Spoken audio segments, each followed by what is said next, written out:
Today I'm going to be showing you the proper way to chop an onion. If you do a lot of cooking at home, this is definitely a skill that you'll want to know. You start by choosing the end that is kind of pointy like this. This is the end that you want to chop off. You want to spare this because this is going to keep the onion in place while you're chopping. Start by slicing that off, then stand it on end, chop it right down the center. And of course, the sharper your knife is, the easier it will go. Next, you want to peel the outer layer. It's always best to go ahead and sacrifice one extra layer of onion there just to make sure you get all that green tough part.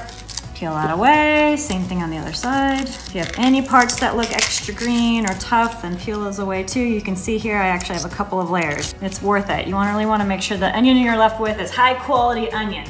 This is the part where you have to watch closely. Start slicing downward, just like this, into a little bit of lines. And of course, since we left this part on, it's holding all of the onion in place for us. Same thing with the other side.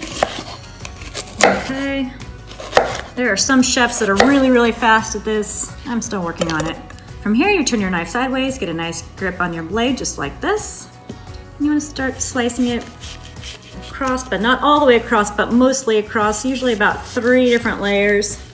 And then be really careful as we get close to your fingers here. And then one last step, you just start chopping down, just like that.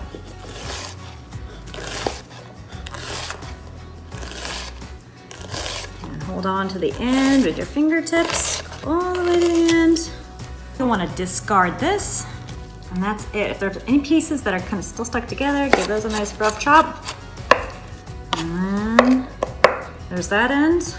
Let's go ahead and layer up this one. Try and keep it together the best you can.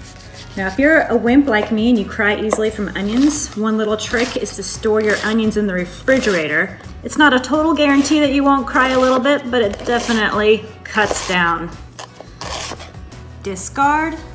Give it a nice little rough chop to get those last little pieces. And that is it, the proper way to chop an onion. I like to use onion powder quite a bit in my recipes, but sometimes nothing will replace the greatness of a nice fresh onion. Little did you know, onion is a great source of vitamin C and fiber and is loaded with cancer-fighting antioxidants. Keep those onions coming. If you can use fresh onion, if you have time to use fresh onion in your recipes, go for it. And here's the proper way to chop one.